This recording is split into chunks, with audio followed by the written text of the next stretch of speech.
Fala pessoal, bem-vindo a mais um Desperta Podcast.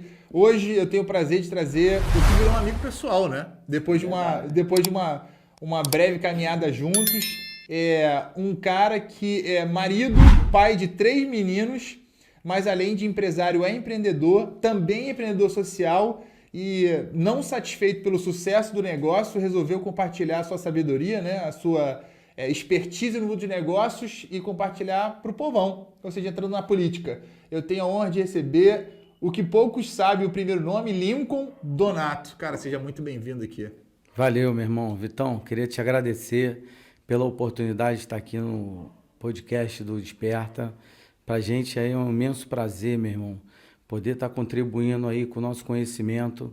A população hoje precisa realmente de empreender, porque isso não é fácil, não é para qualquer pessoa, a gente tem que querer e a gente está aqui disponível agora para trocar uma ideia e ensinar um pouquinho. Bom para conhecer o teu outro lado, né? Exatamente, falar um pouquinho sobre isso. Tua caminhada no empreendedorismo começa muito cedo, né? A gente estava conversando mais cedo, aos 6 anos estava na rua empreendendo. Como é que foi isso? Então, minha mãe é funcionária pública, hoje ela está aposentada, mas durante esse tempo que ela é servidora, criança não pode entrar em departamento público, né?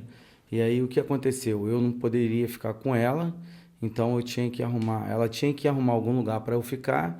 Aí eu ficava, como ela trabalhava ali no Menezes Cortes, no edifício, ali no centro. No centro do Rio, em frente ali ao tribunal, né, ao fórum. Eu ficava ali embaixo, na rua São José, junto com os camelôs ali, e ali eu interagindo com eles, aprendi a fazer as coisas, aprendi a negociar também, porque eles eram negociantes. Eu consertava relógio, consertava... Com 6 anos de idade já estava ali? Os brinquedos ali a gente vendia, castanha de caju, tudo isso aí, sachê. Você que está assistindo a gente esse vídeo no canal, né? E de repente a camelô é autônomo, então, sei lá, tem menos de 10 anos. Olha essa história, né? Desde pequenininho a gente já meio que dá traços, né? Daquilo que a gente é bom, né? Naquilo que a gente vai fazer. E o mais legal é que eu juntava um dinheirinho, porque eu ganhava ali, como se fosse hoje, assim, 50 centavos, R$1 por dia, né? E tu guardava? Guardava. Geralmente a criança torra em pirulito. Doce e tal, Mas como eu era muito pequeno ali, o pessoal sempre me adotou. Então tinha uma rede de McDonald's ali, aí o pessoal me dava ali um hambúrguerzinho, alguma coisa. Sempre me virei ali. Já né? era querido ali, 6 anos, trabalhava, 6 anos de idade, empreendia. Ali. E o que eu acho que é mais importante, né, nesse processo de riqueza, que é o assunto que eu queria entrar. Tu guardava dinheiro. Essa mentalidade sempre foi tu ou alguém te ensinou? Na verdade, o que acontece? A gente veio de uma família pobre. Então, eu sempre quis mudar de vida. Isso é uma força de vontade nossa, né? Na época. E eu sempre juntava dinheiro. E falava para minha mãe, mamãe, a gente vai, na verdade, sair um dia desse aqui que eu vou te dar uma casa melhor. Cara, que lindo. Vou cuidar de você, do meu pai. Que lindo. Hoje meu pai já é falecido. Mas a gente sempre pensou, né? Desde pequeno, por não ter uma vida... Tinha esse reflexo, né? Ter sempre uma vida ali, né? Pobre, né? Sim. Na verdade, a gente nunca foi munido de muito dinheiro. Sim. Nessa época tu não morava na ilha, né? Meu pai era taxista. Não, eu morava em Botafogo. Botafogo. E teu pai era taxista e tua mãe trabalhava ali no Menezes Cortes. Funcionária pública. Eu ganhava muito pouco, né? Eu estudei ali na Cândido Mendes, eu sei exatamente onde é. Eu tenho essa imagem na minha cabeça ali, daquela rua. Que ainda tem os camelôs ali, né? Tem camelô ainda. E tem uma coisa muito importante dessa questão de riqueza, né? Do empreendedorismo. E eu achei muito bonito que você falou aqui mais cedo sobre riqueza. É que eu acho que a maioria dos brasileiros não tem essa consequência na cabeça, né? Que é poupar dinheiro, né? Tu acha que nesse teu processo de empreendedorismo, né? O teu sucesso se deve a essa capacidade de poupar dinheiro ou não? Claro, também. Claro que não só isso. Sim. Isso é uma das coisas que é primordial. Você nunca gasta mais do que ganha. Só que o brasileiro hoje em dia tá tão difícil a vida, a pandemia veio e deteriorou muito a vida do brasileiro, sabe? A gente vê muita gente necessitada. Nas minhas andanças aí, a gente vê muita gente ainda morando em casas de madeira, né? O famoso pau a pique, pau a né? pique, é. E a gente fica muito triste com isso. Sim. Então, uma pessoa como essa, obviamente que não vai ter como juntar. Sim. Ela mal tem o que comer, como que ela vai juntar? Então, o que a gente criou dentro do nosso coração foi o empreendedorismo e tentar ajudar as pessoas da forma que a gente pode. Claro que não dá para ajudar todo mundo, a gente precisa de ter políticas de governo sérias para poder atuar na sociedade e fazer diferença. Eu vejo nos teus olhos essa questão do empreendedorismo como uma resposta, né? Pro esse comportamento econômico que o Brasil tem, né? É de fato uma resposta? Claro, total. Existe uma diferença, né, do empreendedorismo, empregabilidade. O empreendedorismo, ele primeiro depende da pessoa. Sim. Não basta só você ter oportunidade, porque eu já vi pessoas com oportunidade que não quiseram ser empreendedores. Sim. Até porque as pessoas acham que ser empreendedor é fácil, mas não é. É difícil, é desgastante. E começar do zero só com a moedinha que você reunia na infância, né? Não é uma história, não é uma história normal, né? É uma história de sucesso mesmo. Sim, com certeza. A minha vida, a gente agradece primeiramente a Deus porque deixou a gente seguir nesse caminho, né?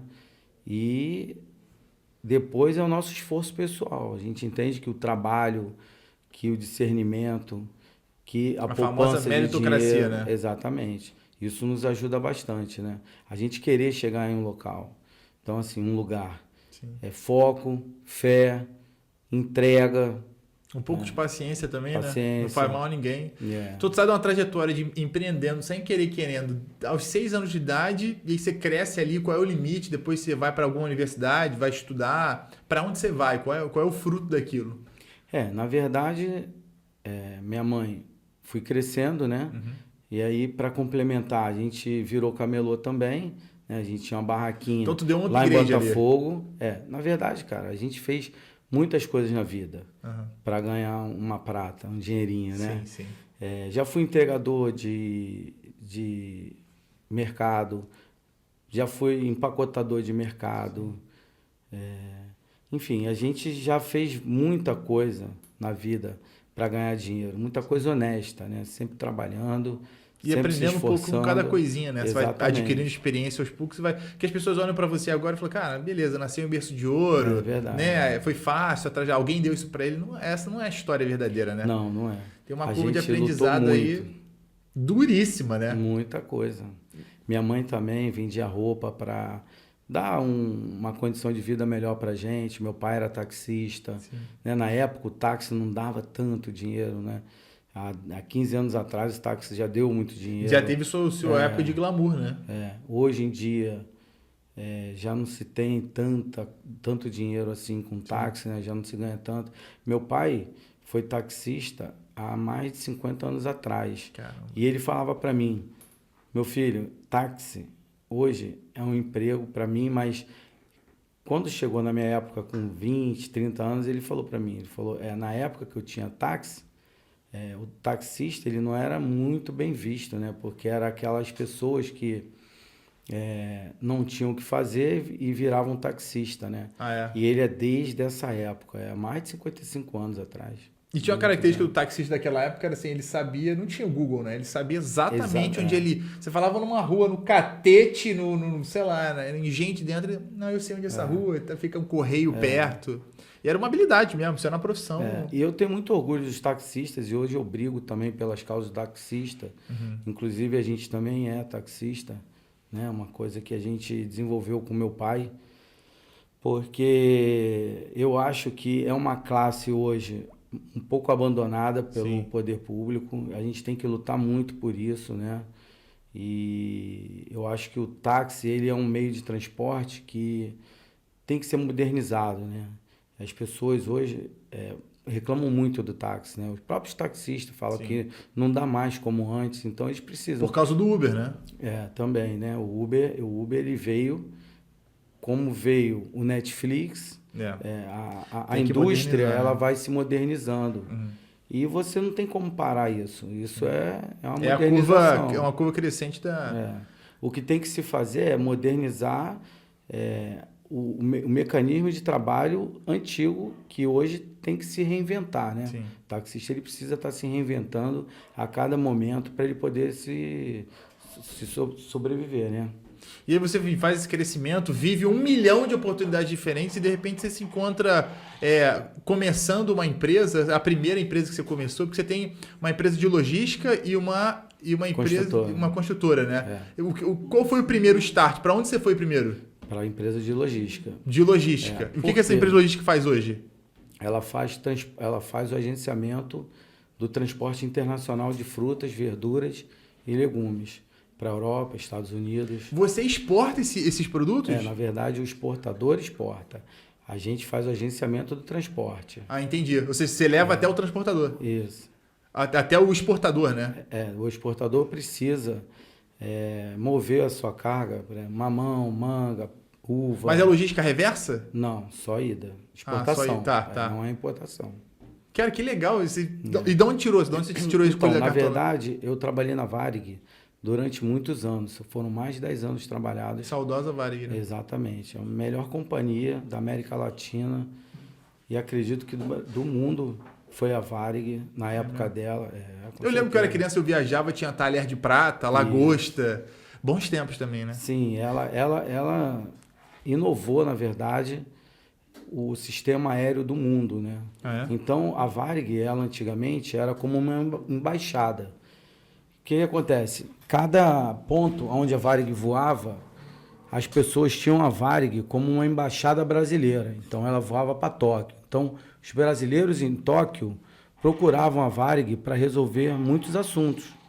Além do transporte? Além do transporte aéreo. Não sabia disso. De passageiro, A Varig, ela é uma ícone no Brasil, né? Ela foi uma tanto empresa... quando eu era criança só tinha a Varig. Pelo menos eu não lembro de outra companhia. Tinha a American Airlines e a Varig aqui no Galeão.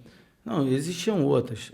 Transbrasil, Pané, né? Não lembro. Mas a Varig, realmente ela foi um ícone do Brasil no exterior. E tu trabalhava na logística lá dentro? Eu trabalhava na logística, na área de carga. Tu pegou todo o know-how, né? Sim. Aí a gente, no final, já estava coordenando, né, a parte de vendas. Sim. Foi onde a gente pegou o know-how para poder estar abrindo a nossa empresa e poder estar empreendendo. Outra etapa também de muito esforço, né? Não foi... Muita coisa. Por quê?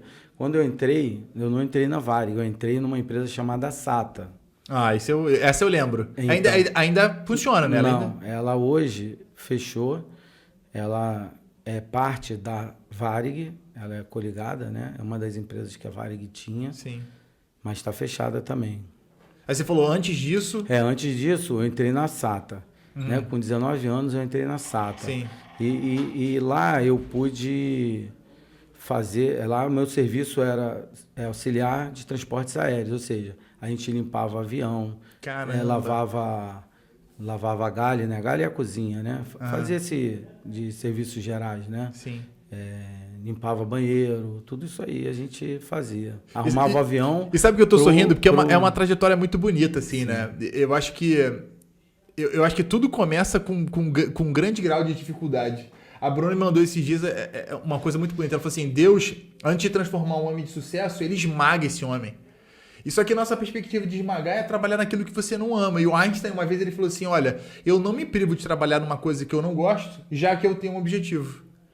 O difícil é você trabalhar numa coisa que você não gosta se você não tem um objetivo. Mas se você tem um objetivo, a coisa fica mais... Tudo vira prática, né? Tudo gera experiência, né? E olha a tua trajetória. Aos 6 anos no camelô, no final das contas, tu tem tua barraquinha de camelô, de repente você influenciou a tua mãe a trabalhar nesse processo de compra e venda, daqui a pouco você trabalha numa empresa de logística, você vai para o setor privado, daqui a pouco está começando o teu próprio negócio. E como é que aparece a Doma? Como é que aparece a outra empresa? A Doma foi o seguinte, há 5 anos atrás, ou 6 anos atrás, né? A gente estava procurando um apartamento para morar aqui. Já aqui na ilha? Já estava aqui na ilha procurando um apartamento melhor, maior, com mais conforto para minha família. E a gente conheceu 2 pessoas que hoje são os meus sócios, o Michel e o Marcos. São meus amigos pessoais, São seus diga-se de amigos passagem. também, E são 2 anjos aí. Tem 12 anos isso? Não, tem uns 8 anos. 6 tá. a 8 anos. Ou até mais. E o que aconteceu? Eles estavam vendendo... O avô deles faleceu, a avó, e estavam vendendo o terreno para construir 12 apartamentos. Acho que eu lembro dessa etapa. Então, aí o que aconteceu? Eu comprei na planta ainda, né, o apartamento, e dali foi se formando uma amizade. Fez o primeiro? Não, aí foi se formando uma amizade. Ali construiu o apartamento onde eu moro hoje. Então, foi se formando uma amizade ali. Aí, o que aconteceu? Num determinado período, eles tinham uma outra empresa com outra pessoa, outro sócio. E não deu certo. E aí, a gente conversou. Falei, cara, eu tenho vontade de montar um segundo negócio, que é um negócio que eu sempre tive vontade, que é empreender na área da construção civil. E aí, o que vocês acham? Vamos fazer juntos a Doma? Juntou os esforços? Juntamos os esforços, né? E aí, deu-se a Doma. A Doma significa Do de Donato, M de Michel e MA de Marcos. Doma, que quer dizer casa em russo. É mesmo? Então você tem todo um DNA de composição de sócio. Sim, todo mundo que estava disposto a entregar o seu melhor ali. A gente estava falando de equity antes de você chegar hoje. A gente está falando sobre equity, né? Quanto que cada um tem um valor sobre o negócio, né? Quanto você transporta de valor para o negócio. E é uma dica de empreendedorismo, né? Se você que é empreendedor aí, é bom você pegar sua caneta, seu bloquinho e ir anotando e vendo que, o mundo não é um mar de rosas, né? É muito trabalho, né? Com certeza. A gente faz uma timeline assim... Empenho, dificilmente alguém vai chegar em algum lugar, cara. Não vai, né? Eu vi que você distribuiu muito uma coisa honesta entre meritocracia e situação financeira, né? Tem gente que está numa situação financeira que ela não consegue poupar, por exemplo. Se ela não consegue poupar, não consegue investir, ela não consegue sair daí. Em contrapartida, você tem a meritocracia, que é aquela pessoa que tem a chance de poupar e desenvolver o próprio negócio. Mas nem todo mundo é empreendedor, né? Sim, com certeza. E nessa pandemia, acho que muita gente foi forçada a empreender. Como é que tu vê esse cenário aí? Se não fosse, acho que se não fosse a Uber também no Rio de Janeiro, teria um impacto horroroso, né? Muito grande.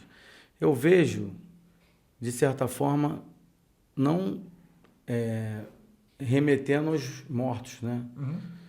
Porque a gente sabe que uma pandemia dessa afetou muitas famílias, né? E foi dizimada famílias inteiras. E isso foi muito triste. Por outro lado, teve a oportunidade das pessoas se reinventarem, empreenderem, como você falou.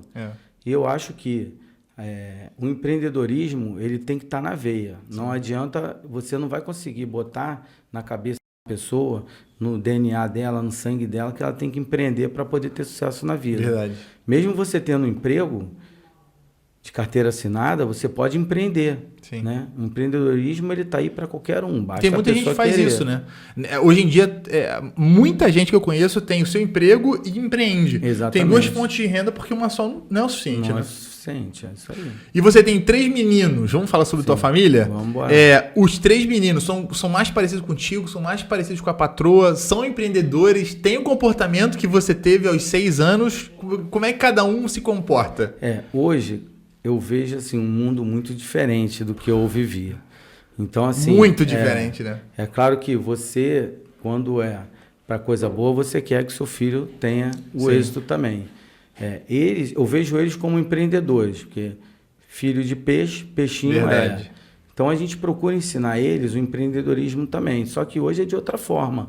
Não é como eu vivi antigamente, né? Há 40 anos atrás, né? Hoje, se a gente soltar uma criança de 6 anos no centro da cidade, a gente pode ter a triste notícia de que ela foi raptada. Sim. E antigamente isso aí era muito difícil de acontecer, né? Acontecia, mas era normal as crianças brincarem na frente das suas casas, né? Eu nasci aqui na ilha e era normal, uma tradição, você passar na rua e à noite as pessoas botarem as cadeiras assim nas calçadas e conversar e tal. É verdade. Só que hoje em dia tem online, né? Que essa criançada tá sabendo mais que a gente. Sim, com certeza. Hoje eles conversam online, bate-papo, jogam.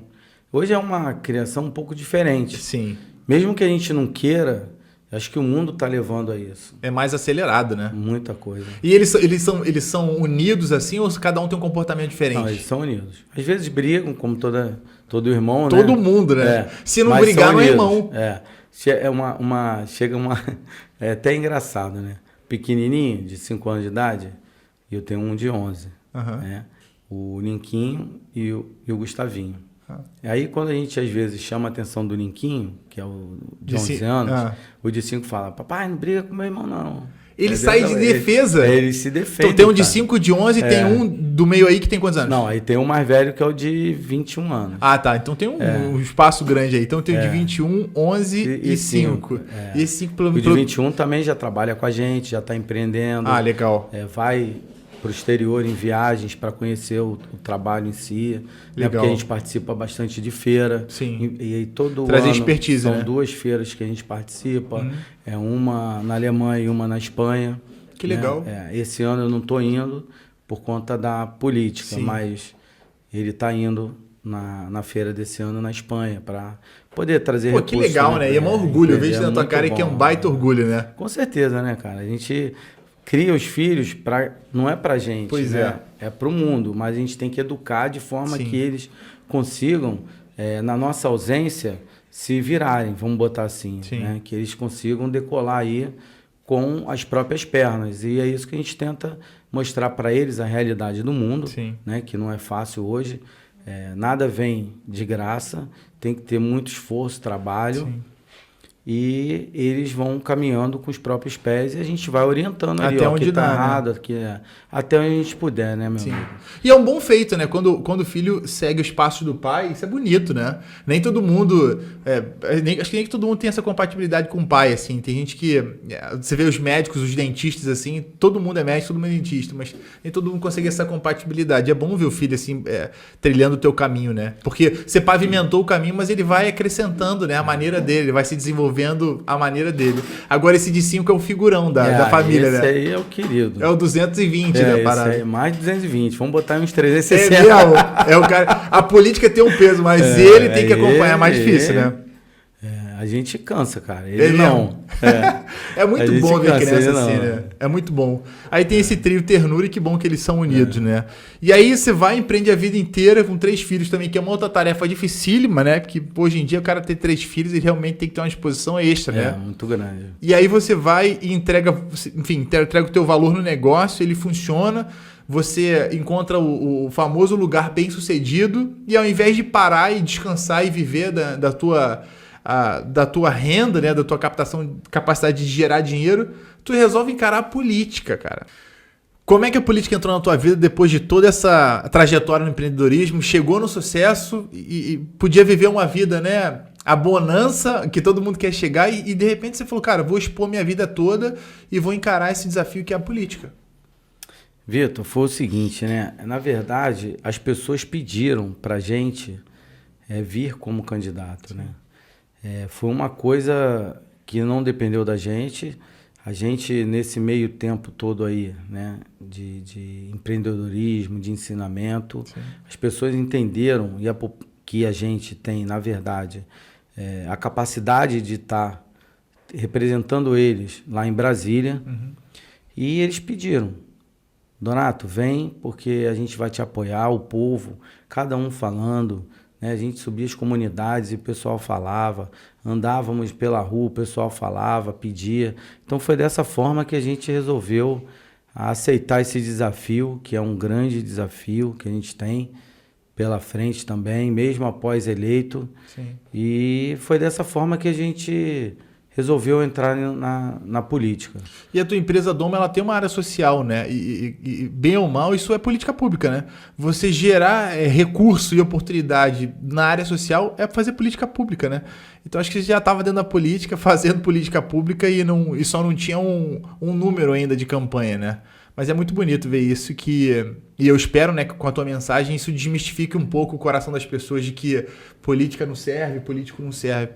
A gente estava conversando mais cedo sobre isso e ali você falou uma coisa que me deixou bem, curioso em relação à tua bandeira do empreendedorismo, né? Não é só uma responsabilidade como empresário de gerar emprego, né? Você se relaciona com as pessoas que estão trabalhando ali. Você acaba se desenvolvendo um mecanismo de fazer com que elas literalmente se desenvolvam, né? O objetivo é que elas sejam autossustentáveis, né? Sim, com certeza. E nos projetos que a gente conversou aqui, antes da gente começar, quer dizer, na nossa primeira reunião, nosso primeiro café, se falou de uma capacidade de gerar emprego muito grande, né? Você tem um projeto de trazer aqui para Tubiacanga, não sei se é uma fábrica ou se é uma empresa que vai gerar 60 mil empregos diretos e indiretos, é isso mesmo?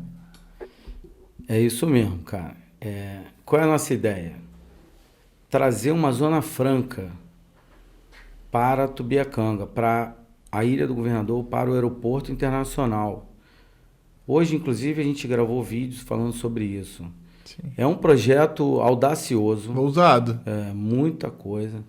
E a gente tem em mente que ali é uma área federal, então só um deputado federal vai poder conseguir, junto ao governo federal, com apoio do governo estadual, Sim. aquele terreno ser transformado numa zona franca. Hoje já existem zonas francas em Manaus, em Campinas, lá tem uma parte lá de indústria. Na Bahia também, né? Bahia, Vitória, Espírito Santo. Sim. Então, assim, a gente entendeu que ali, numa área de mais de 220 mil metros quadrados, que não tem ocupação alguma, não tem serventia. É meio abandonado ali, né? Exatamente. E até pouco tempo era mal iluminado ali. Ainda é. Ainda é, né? Ainda é. Ali só tem matagal. Então a gente entendeu que ali a gente pode tentar transformar aquilo numa zona franca. Ou seja, a ideia é trazer empresas de partes e peças, farmacêuticas, automobilísticas, motociclísticas, qualquer empresa que queira vir para cá se instalar, ter um auxílio do governo no sentido fiscal, né, para poder custear as despesas também, que vai de instalação. E a gente vai gerar ali verdadeiramente mais de 60 mil empregos, cara, diretos e indiretos, que vão servir para o estado do Rio de Janeiro inteiro. A gente fala da ilha, mas não vai servir só para a Ilha do Governador. Sim, claro, é. A Maré aqui do lado, Bom Sucesso, enfim, São João de Meriti, outros municípios vão agregar ali também, porque é muito perto. Caxias é um lugar bem perto também. Então... Isso é perto do aeroporto, né? Se a pessoa precisar importar, exportar ou alguma coisa do gênero, ela tem enfim, a localidade a seu favor. Acho que todo mundo que no final que empreende tem o mínimo de sucesso, digamos assim, que ela acaba pensando de maneira comunitária, né? Você não consegue nunca pensar só em si, né? Ou seja, o cara que é autônomo, não deixa de ser empreendedor, ele descobre a autonomia no seu trabalho, ele quer pulverizar isso de alguma forma. Com né? certeza, Vitor, olha só. Você é empreendedor, você é empresário, você ganha dinheiro. Você fica pensando, para que o dinheiro? O que eu estou fazendo para agregar na vida das pessoas? A gente não pode ganhar só dinheiro para a gente. A gente tem que entender o porquê que Deus deu aquilo para a gente. Sim. E como é que a gente vai entender isso? Cara, o que eu posso fazer para agregar na vida de outro? Eu não vou estar completo se eu não agregar na vida de outro, se eu não mudar a vida de outra pessoa. Deus mudou a minha vida. Então, eu tenho que pegar isso como exemplo e transmitir essa situação, essa voz, para que outras pessoas também possam mudar de vida. Sim. O que eu vou estar agregando na vida de um terceiro? Eu acredito que Deus não me deu essa oportunidade para eu ficar quieto só para mim. Sim. Né? Eu acredito que Deus deu essa oportunidade da gente ter êxito na nossa vida, financeira inclusive, para que a gente possa mudar a vida de outras pessoas. Cara, vê se não é chato. Você ganhar dinheiro, guardar dinheiro, ficar com dinheiro só para você e viajar, beleza. Mas o que isso está agregando na vida de alguém? O que você está transformando a vida de outro? Eu vou te falar uma grande verdade. Eu acho que se eu não fizesse isso, a minha vida ia ser muito melancólica, monótona. Eu acho que a gente tem que mudar a vida das pessoas. A gente tem que deixar um legado. Hoje, o Rio de Janeiro não tem um representante de verdade que a pessoa olha assim e fala, pô, esse cara mudou, né? Até tem alguns, óbvio. Mas assim, esse cara mudou a vida de outra pessoa. Alguém que deixa um legado mesmo, né? Uma marca na cidade. Da política, né, cara? Sim. Hoje, os que tinham já se foram, morreram, e a gente falta hoje, né, uma pessoa que vá ser um ícone, um representante que faça, por exemplo, as pessoas têm um foco, caramba, eu quero ser igual o Donato. Sim. Que mude a vida das pessoas. Não basta só mudar a minha. né? É um impacto é um impacto inspirador que gera outros impactos, né? Na conversa que a gente teve, na primeira conversa que a gente teve, você falou também de uma coisa que eu achei muito legal. Tinha aqui na ilha, não sei se foi só na ilha, se me corrige, essa questão dos motoboys que eram vistos meio que à margem, né? De maneira marginalizada, assim, né? Pelo comportamento muito arredio também no trânsito, claro, mas, cara, são trabalhadores autônomos. Sim, ali, claro. Né? E eu vi que você, numa estratégia, como empreendedor, né? Numa estratégia de conscientizar, né, a profissão e de alguma forma melhorar a qualidade do serviço, foi em todos os pontos, né? Botou colete, número, né? Acho que tirou a habilitação de alguns, botou um banner para dizer que ali era um ponto de mototáxi. De onde você tirou essa ideia? Isso surtiu efeito? Realmente eles se organizaram? Tá melhor? Na verdade, né? A gente conversou com o representante deles, porque o que acontecia? Existia muita reclamação. Sim. De mototáxi dentro da Ilha do Governador. Hoje diminuiu muito esse tipo de reclamação. E o que a gente passou para eles? Primeiro, eles têm que se organizar, eles têm que focar para eles poderem ser reconhecidos pela sociedade. Né? Então, qual era a nossa ideia? Passar para eles um pouco da experiência que a gente teve no passado. Sim. Né? Então, a gente procurou ajudar eles de forma que eles se organizassem de fato e de verdade e tivesse voz, porque para o poder público o mototáxi não tem voz. Sim. Então a gente tem que trazer eles à tona, porque hoje, por exemplo, se a gente para o mototáxi na Ilha do Governador, se eles resolvem parar, a Ilha do Governador vai se transformar num caos. Sim. Mas não é só na ilha. Se a gente for na Maré, a Maré são mais de 700 mototáxis, a ilha são 600. É muito mototáxi. Ali na Vila Joaniza são 100 e poucos mototáxis. Se eles resolverem parar de fato e de verdade, o transporte na Ilha do Governador vai ser um horror. E é um horror, assim, né? Eu não sei como é que a gente interpreta isso em questão dos ônibus, né? Mas eu vejo transporte público no estado do Rio de Janeiro, um negócio muito precário, muito mal feito, assim. E eu não sei se é uma questão, uma herança, né, do Eduardo Paes, né? Na época das Paralimpíadas lá, que ele inventou de fazer um monte de obra na Avenida Brasil, que até hoje não terminou, e também nunca prestou conta disso, mas tem de alguma forma um trânsito aqui, que eu não sei se é rodoviário, não sei se é o ônibus ou o motorista, que não funciona mesmo.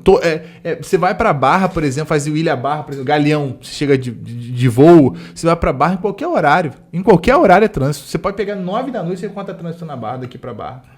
Então tem essas questões que eu acho que você, nesse teu legado aí, que Deus te abençoe para conseguir chegar lá, tem em mente, né, de fazer essa representatividade também, de fazer a coisa andar, né? Porque o negócio não anda. Eu estive em Brasília recentemente, conversei com uma turma lá dos ministérios, eles falam assim, olha, em todos os estados onde a gente dá uma revisão ou quer implementar alguma coisa, todos os estados tudo roda, menos no Rio de Janeiro, cara. Parece que a gente tem um imbróglio aqui, uma herança de imbróglio diferente. Agora, Donato, olhando para essa câmera aqui, encarando ela, que mensagem de despertamento que é o nosso canal você quer entregar para a sociedade? Que frase de efeito você tem? Que conselho você tem para que as pessoas despertem de uma vez por todas? Como sempre eu digo, o empreendedorismo, ele é uma frase não, ele é uma palavra que a gente tem que levar para a vida.